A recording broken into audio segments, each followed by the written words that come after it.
For the latest in strategic affairs, subscribe to our YouTube channel. Click the bell icon for updates.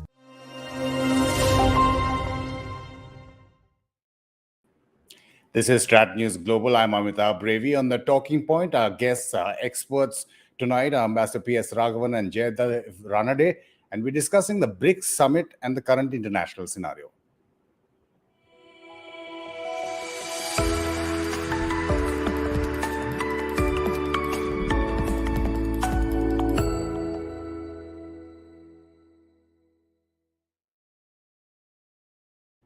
As you said, our guests today are Ambassador P.S. Raghavan, former NSAB head and former envoy to Russia. Evening, Ambassador. Good to see you.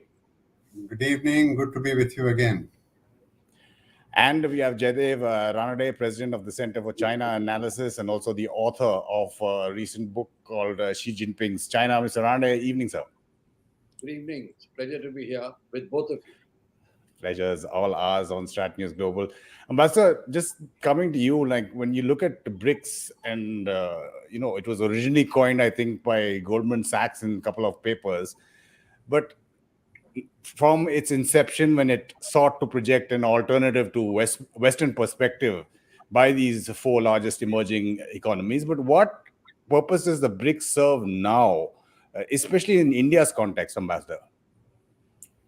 Yeah, no, that's a very good question. Actually, BRICS, or BRIC to start with, had an accidental birth.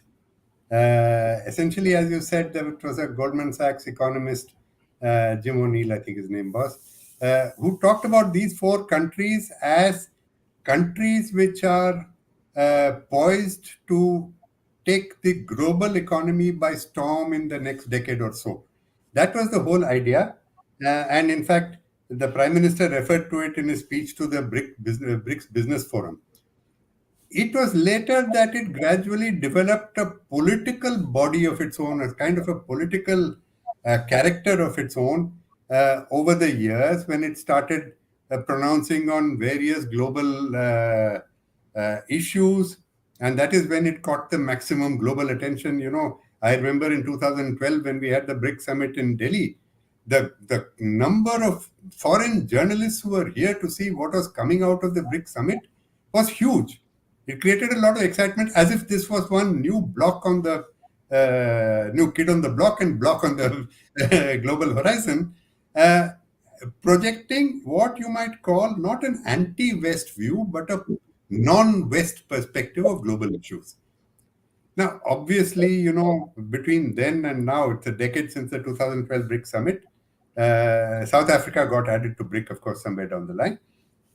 The political perspectives and the global perspectives of each of the 5 BRICS countries has changed a lot. The global environment has changed a lot. And therefore, you're not looking at the same kind of an alleged political force that was seen in the BRICS in 2012. So that's where you are today, where you do have, we are at least 3 of us are in a common neighborhood. We have to live in this common neighborhood. We have to get along with each other in whatever manner we can. And that is what actually drives the fact that we are still together as BRICS. And that's the best you can say of BRICS today. You have some cooperation. You have this new development bank, which is performing a certain useful task in funding infrastructure projects in BRICS countries and now moving outside as well. So you have certain advantages, but it is not obviously the same. It has shed the hype of its origin, and it has to a certain extent shed the political relevance on the global scene of the times of its origin, or even of a decade ago. When the Russia-West breakdown occurred in 2014, from then onwards, and as the India-China relationship deteriorated very sharply, we have to deal very carefully in our operations within BRICS. That's where we are, I think, today. Sure. Mr. Ranade, is it not just another one of those alphabet soup multilateral organizations? And in light of that, I'm just going to take a question also from one of our viewers who asks, Keshav, Mr. Ranade says, what is India going to achieve from BRICS? Why can't we focus and put our energy in Quad instead? I think Amitabh, Ambassador Raghavan has put it quite succinctly. But let me give you the Chinese perspective on this. When BRICS started, it was the assessment that, as Raghavan said, it's a attempt at an economic grouping. But as far as the Chinese were concerned, they were always looking at it as a power block that they would lead. And if it was an economic power block, fine. If it became also a political power block, so much the better. That was their agenda. As far as the Russians were concerned, at least my assessment was and remains that they were trying to keep their influence afloat. They were trying to still exercise some influence with the Chinese and with us, of course. So that was their interest in the entire thing. But as he rightly pointed out, since 2014, there has been a sea change. In fact, around 2008, 2009, after the global economic downturn, much more attention was put to BRICS attracted more attention. But after 2014, of course, the dynamics changed, the political dynamics changed, the world outlook began changing, and today we are seeing, the global order in great flux. But let me also say that when we look at this as an economic grouping, if you look at it objectively, what have been the tangible results, really? And what are the complementarities between the economies of these countries? China is one which overwhelms all the others put together, in fact.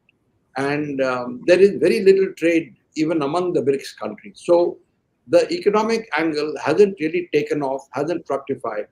And while your questioner asks about Quad, I think these are two separate entities. The Quad is something else, the BRICS is something else.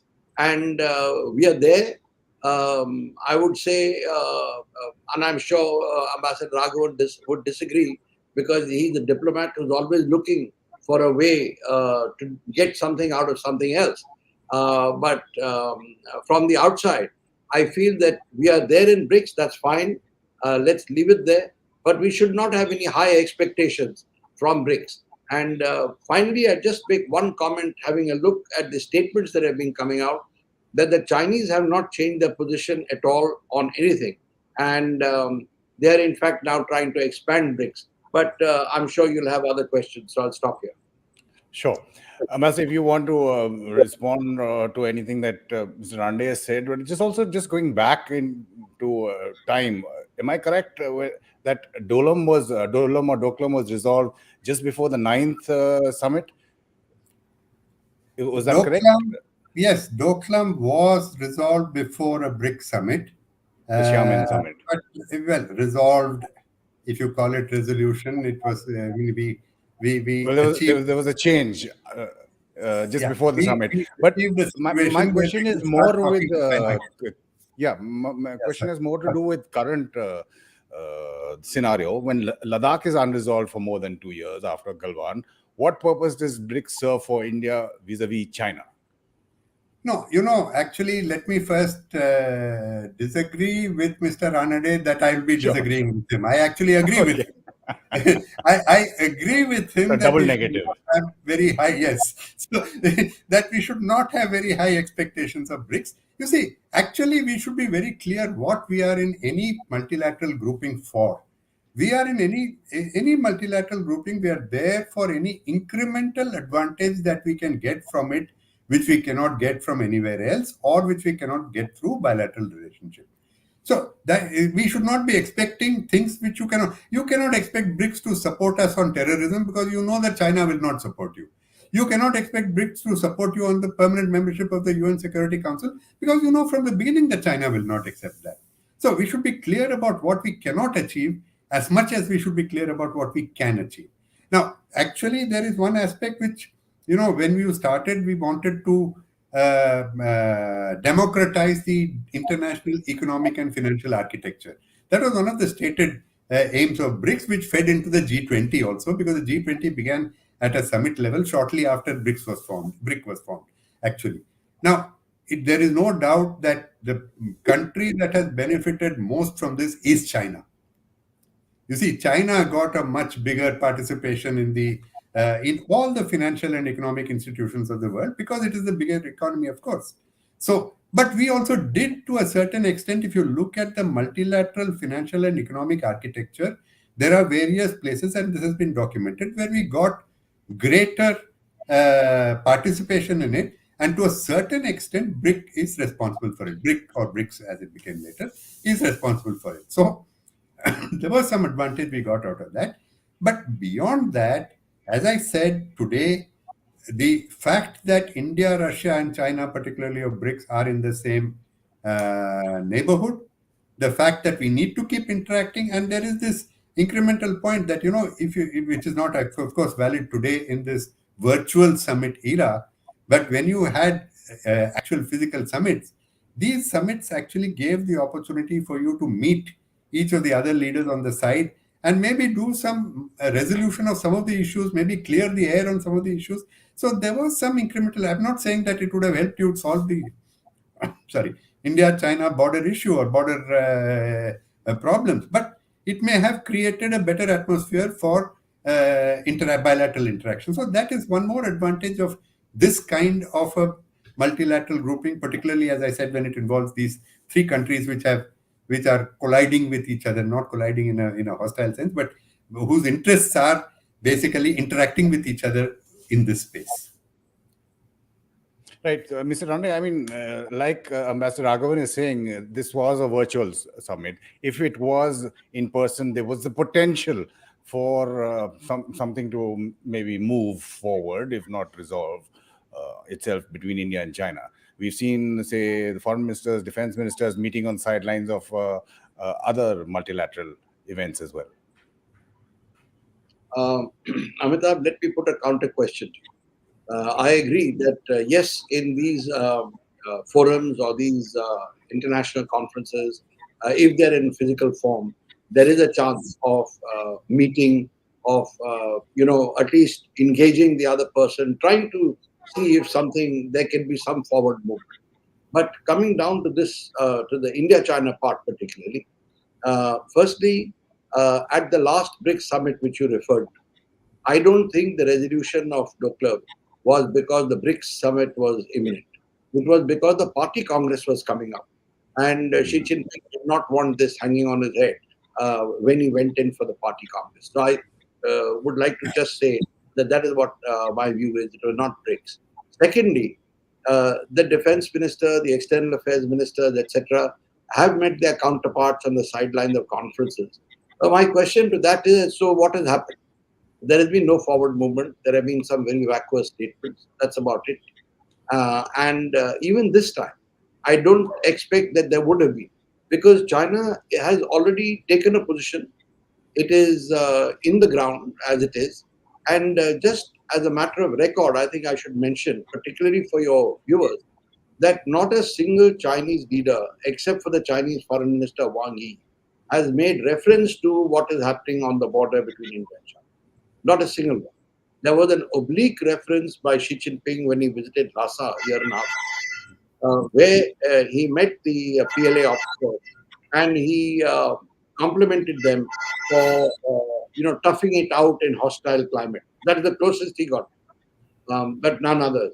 He met them again in Chengdu just a few weeks ago, and again there was no reference. So the point I'm trying to make is that China doesn't feel that it's going to discuss or engage with India on this subject now. They are where they are, and as far as they're concerned, they will do what they want to do next, but they're not budging from here. So to have an expectation that through this BRICS summit something could have happened, I would be very skeptical. And again, as Raghavan also pointed out, and you mentioned, with a virtual summit, it would be even more difficult unless both sides have already had some back channel talks, have already been somewhere, which has not happened. A good point you make there. Ambassador Raghavan, just moving on slightly to what happened during the BRICS summit, or one of the issues. For example, Xi Jinping calling Ukraine an alarm, a wake-up call for humanity, warning against military alliances, expansion, NATO obviously is talking, tearing into the West on sanctions. But how do you read, Ambassador, the China-Russia axis currently? You see, what the speeches indicate really is that the point of agreement between Russia and China is in their opposition to NATO, in the opposition to the West. But you will also note that, the point of what Xi Jinping is saying is that the sanctions are a wake-up call, the disruptions caused by the sanctions are a wake-up call. You did not hear him saying that he supports the Russian action in Ukraine. So, actually, you see, China has been very careful. China has been very careful in not saying anything that would express support for Russian action in Ukraine. And they have been very careful also in their actions. I have pointed out in various forums.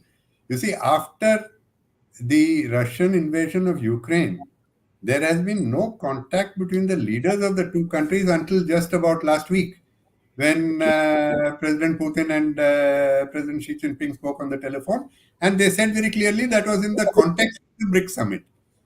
And if you see the press releases issued by the Kremlin and by the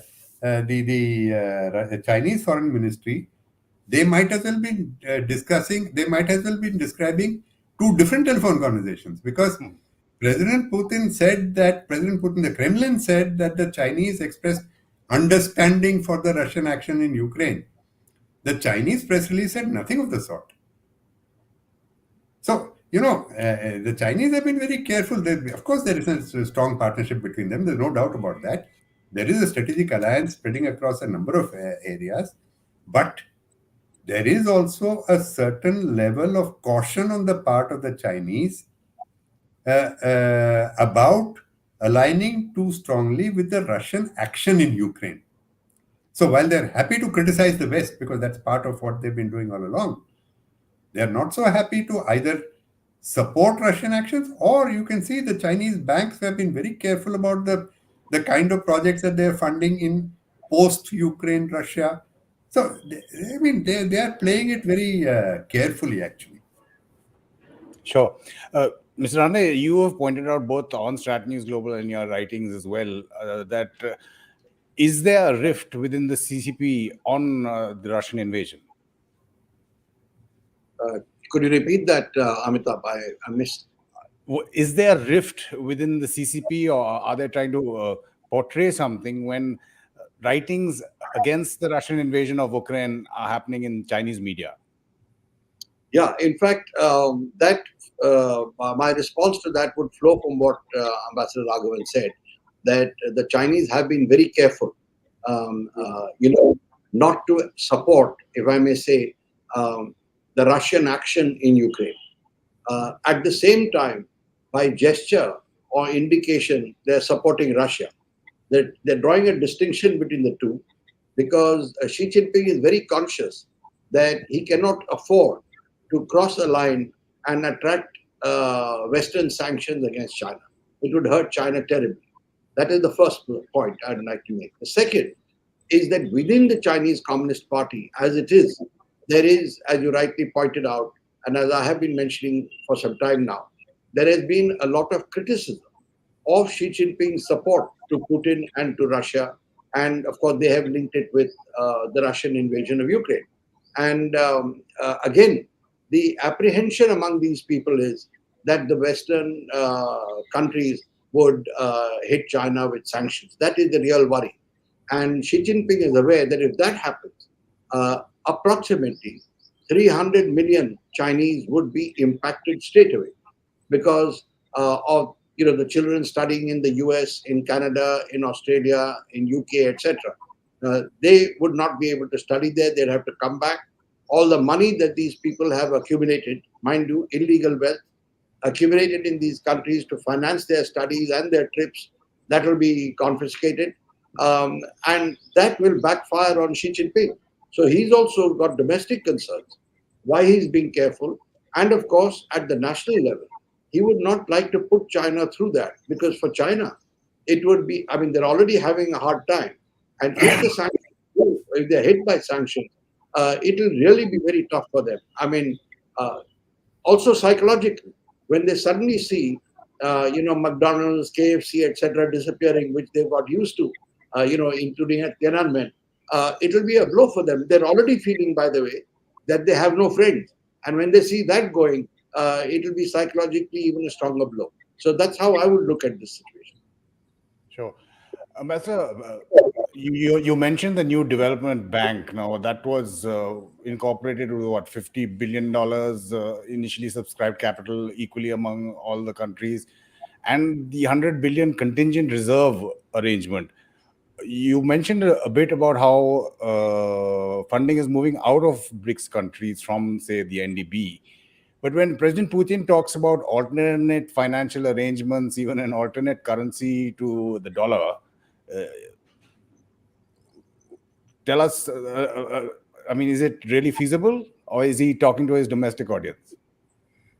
Actually, more than President Putin, it is the Chinese who are talking about this. And it is the Chinese who can make it happen. Russia can't make this happen. Russia does not have the financial muscle or the economic muscle to make it happen. It is the Chinese who are looking at yuan-based systems. And by the way, leave President Putin alone. The IMF has been saying now repeatedly, in fact, Geeta Gopinath of the IMF said it yet again about 3 or 4 days ago, that the effect of these financial sanctions which have been imposed may be a fragmentation of the currencies situation in the world. And she says that, of course, the dollar will remain a dominant global currency. But the fact that now currency blocks and trading blocks are being formed will actually create a certain amount of fragmentation of the global financial system. It is something that the IMF is saying, and we need to take this seriously. Actually, this is something that can have an impact on us in many ways.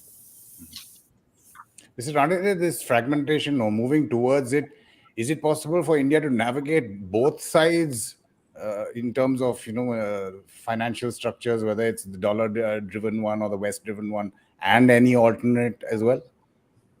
There are two points that I think India has to consider here. Firstly, I think we are trying to steer a middle path, which is a sensible thing to do at the moment, because a lot is happening, and I don't think the picture is yet clear on what is really going to happen in Ukraine, basically. The Russians have been at it a long time now, over 120 days, 130 days. The reports, there's a lot of information warfare going on, so the reports are a bit clouded. But whatever it is, Russia has taken a longer time than anyone expected.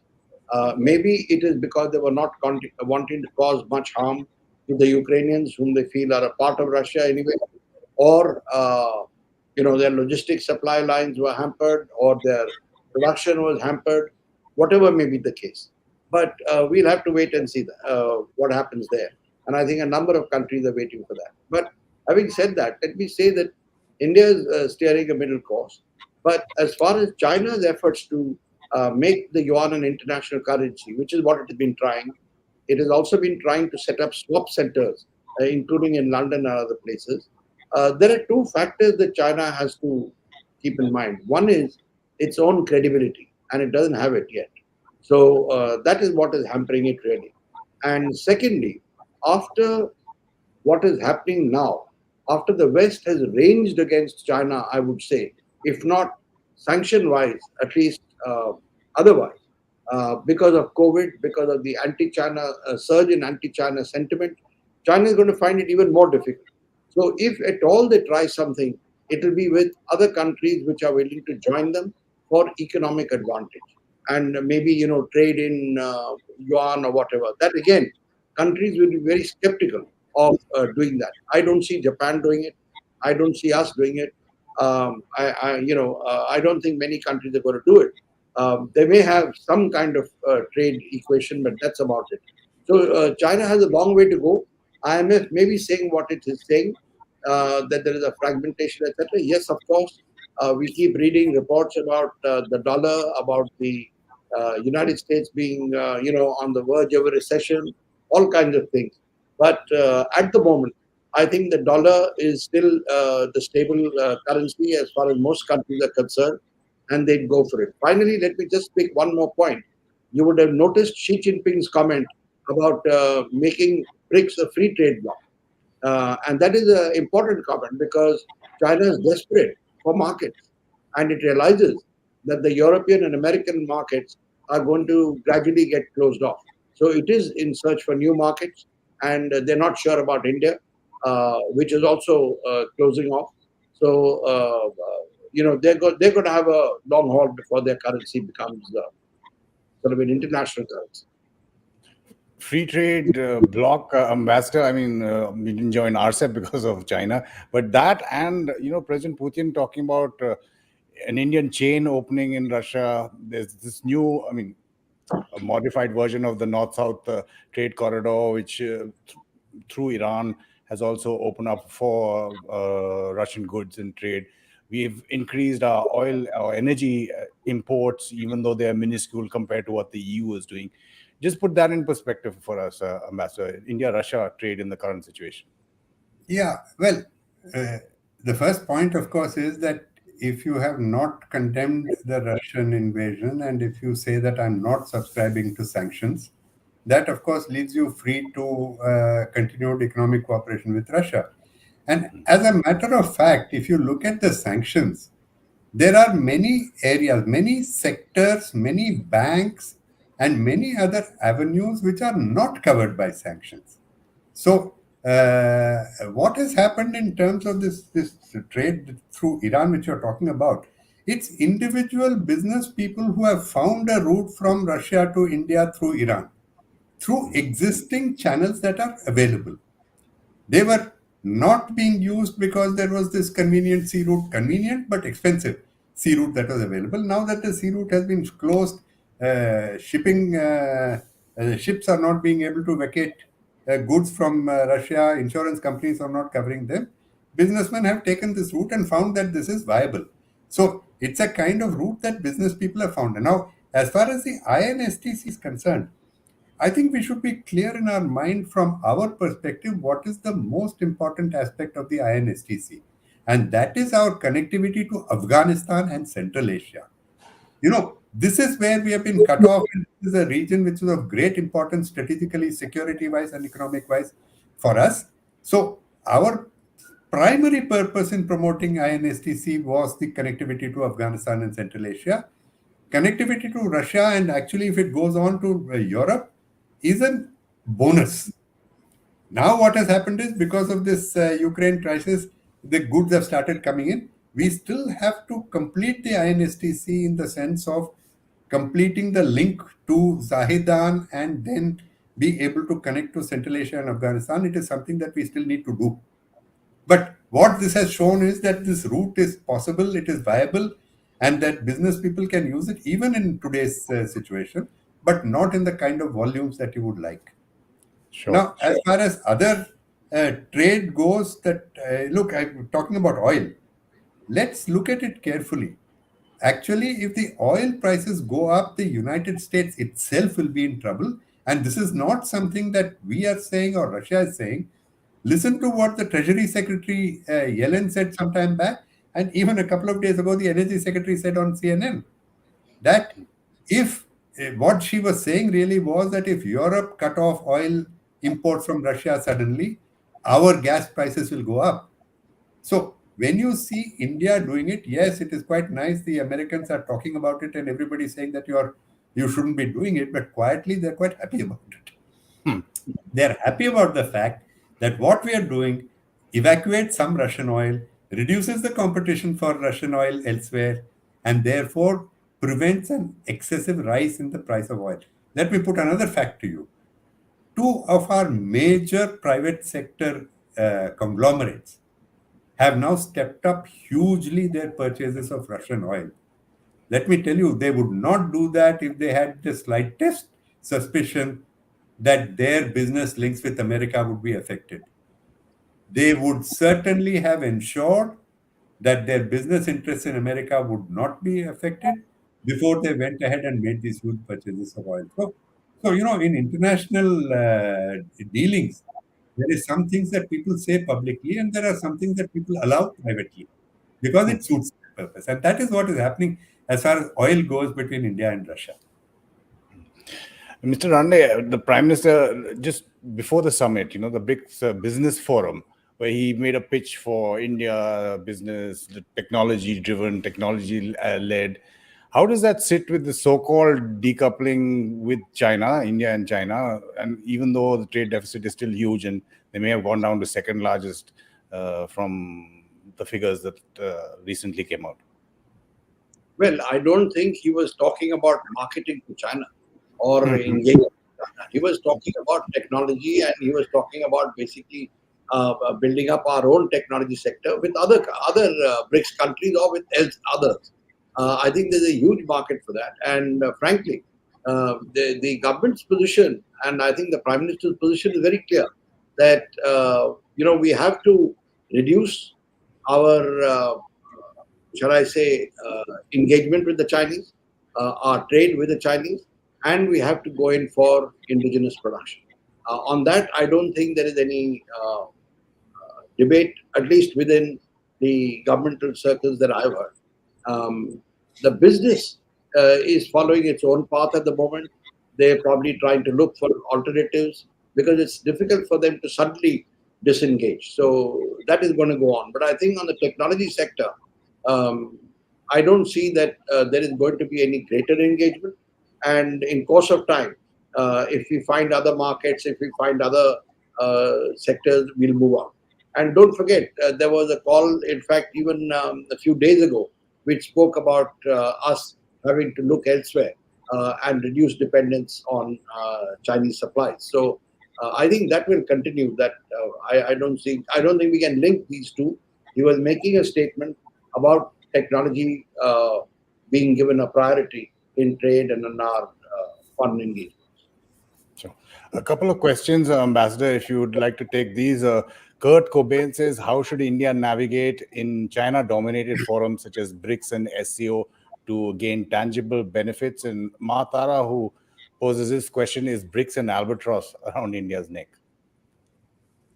Yeah, no, the answer to both questions is that we do not have to surrender to Chinese dominance in any multilateral institution. As I said, what you will do in a multilateral institution is to take whatever benefit you can take out of it. Now, if you see actually even the BRICS Summit, President Xi Jinping made a whole lot of comments about China's ambitions, China's goals, and so on. But you will see that they have not found their way into the BRICS declaration, in spite of the fact that this declaration was a 75-paragraph declaration. So any leader is free to say what he wants to say in a forum. But as long as you do not accept it in the communique, you're drawing the line somewhere. So there is no reason for us to be dominated by anybody in any multilateral forum. You're in it for what you can get out of it. And if you do not wish to subscribe to what the other countries are saying or doing, you do not subscribe to it. So this China domination need not worry us because you're not going to do anything which is China's bidding if it is not in your interest. True. Mr. Ranade, a question for you. You answered this earlier, though. Parth says, does China want rapprochement? Chinese statement by Wang Yi praised India's independent foreign policy and External Affairs Minister Jaishankar. China doesn't want any rapprochement with India. What they're trying to do is try and, shall I say, dismiss what happened as of, that India is making a big deal out of it. Actually, it's not. And we should get back to doing business as usual. And they're cherry picking statements made by the foreign minister or by other government departments or statements and putting it in out of context, which is what they've done here. When I think the statement specifically referred to not wanting European involvement in settling the China-India dispute. So that's our position. We don't want any third party coming in. But that doesn't change the fact that the Chinese have done what they're doing and they're still there. So, and we don't like it. So that has not changed.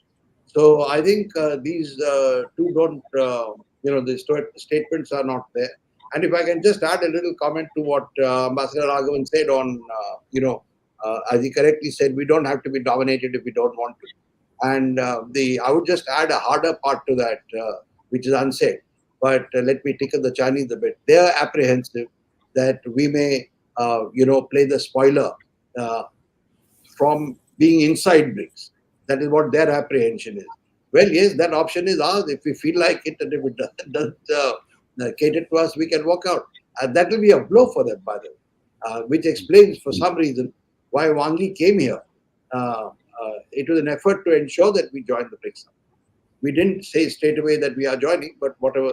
I mean, that was our way of keeping them on tenterhooks for a bit. Sure. Mr. Narendra mentioned this in the beginning, Ambassador, and Xi Jinping spoke about membership expansion of BRICS. Before the summit, I saw the English media in China airing, I think it was the Argentine ambassador and the Kenyan ambassador, Envoy is there saying they want to join.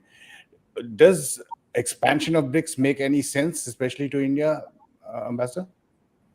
I don't think it makes any sense whatsoever. I don't think it ever made any sense. But I think you should look also at the people who are now seeking to join BRICS and the people who were seeking to join BRICS a decade ago.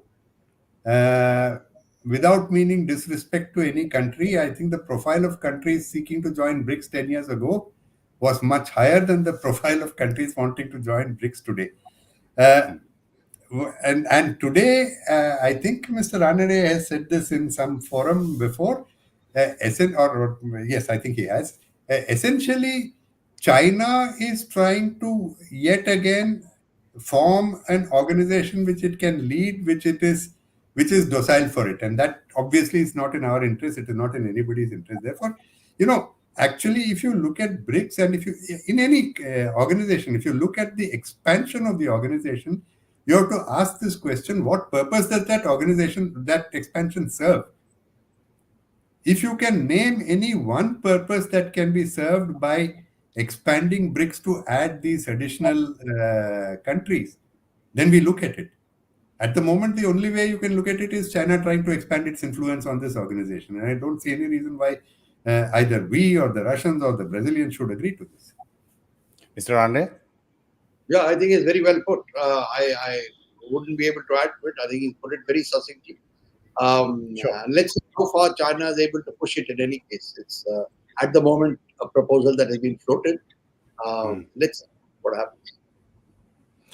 Ambassador, Xi Jinping also spoke about globalization, headwinds that were creating mutually exclusive compartments. We talked about a bit in terms of currencies. U.S.-China trade. Now, the reports that Biden is considering lowering or cutting the amount of tariffs that were there on Chinese goods to maybe ease inflation costs on consumers back home. The U.S.-China relationship, and how do you see that affecting us, Ambassador? Look, I think it's very difficult to say at this stage. It is early days. You do see actions which the US is taking today with the primary focus on reducing the pain in its economy. And when you talk about this lifting of tariffs, or when you talk about how President Biden has changed his mind and said that he will go to Saudi Arabia after all, and perhaps shake hands with the Crown Prince there, or initiatives that the US is taking to get oil from Venezuela or Iran. Now, there is a strongly domestic focus in many of these decisions that the Americans are taking. It's premature to deduce from that, as some commentators have done, that this means that the US, that the Ukraine preoccupation of the US will dilute its interest or interests in the its actions in the Indo-Pacific. It's probably premature to say that. I think right now you just take these as face value at the fact that President Biden has a midterm election coming in November. He's facing a pretty difficult opinion poll situation in his country, and he needs to do what he can do in order to relieve the economy, to tackle some of the problems in this economy. I think that's the way to look at it right now. very difficult to go anywhere further. I'm sure Mr. Ranade probably has much more to say on this subject at the moment. Sure, Mr. Ranade, especially considering, the Russia-Ukraine war doesn't look like ending anytime soon. Will the American or the Western attention, particularly American attention, on the Indo-Pacific wane? No, I don't think so. In fact, that was the hope that the Chinese had, that, with Ukraine happening, the Americans would be preoccupied there. But I think the Americans have shown that they're quite interested here too. So I don't think the American interest, or that the Americans have taken their eye off the ball as far as China is concerned. As what Ambassador Raghavan was saying about Biden's domestic concerns, the economic factor particularly, that is a concern for him. And I think the cost of living of ordinary Americans has risen by a couple of $100 a year. That's what I hear Americans are saying. So that's something that has to be elevated. He will try and see how it can be done. But even the statement of his about his trying to see whether he can ease tariffs, there has been some kind of a, dampener on that kind of remark yesterday or day before. So I think that's still something that they're working out. And if they do try and do something, it will be where it benefits them. But it is not something that will reduce the pressure on China. I don't think that's going to happen. Mr. Rane and Ambassador Raghavan, thank you so much for your time, expertise, and experience, sharing it with us on StratNews Global and all our viewers, and taking some of our viewer questions as well. Thank you both. Thank you very much. Thank you. Great pleasure to be with both of you. Thank you. And thanks for all your comments and questions that came in on the live chat box. And just putting up a UIP ID as well, where you can help support us. And as soon as this YouTube stream ends, you can also give us a thumbs up. If you like this video, share the link.